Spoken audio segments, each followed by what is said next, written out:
গণতন্ত্রের অগ্রযাত্রায় শ্রেষ্ঠ অদম্য নারী সম্মান পাচ্ছেন খালেদা জিয়া।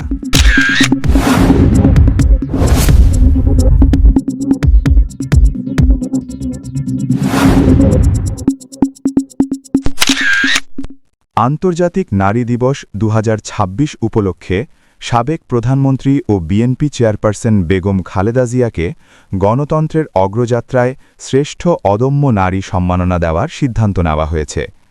মহিলা ও শিশু বিষয়ক মন্ত্রণালয়ের উদ্যোগে অদম্য নারী পুরস্কার কর্মসূচির আওতায় এই সম্মাননা প্রদান করা হবে।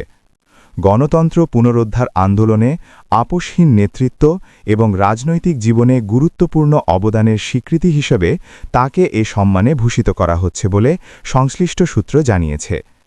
আগামী ৮ মার্চ আন্তর্জাতিক নারী দিবস উপলক্ষে রাজধানীর ওসমানী স্মৃতি মিলনায়তনে আয়োজিত অনুষ্ঠানে আনুষ্ঠানিকভাবে তার হাতে এই সম্মাননা তুলে দেওয়া হবে।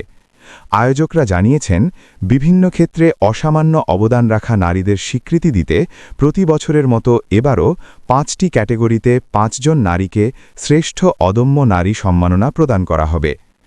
আন্তর্জাতিক নারী দিবসকে কেন্দ্র করে আয়োজিত এই অনুষ্ঠানে দেশের বিভিন্ন অঙ্গনের বিশিষ্ট ব্যক্তিরা উপস্থিত থাকবেন বলে জানা গেছে।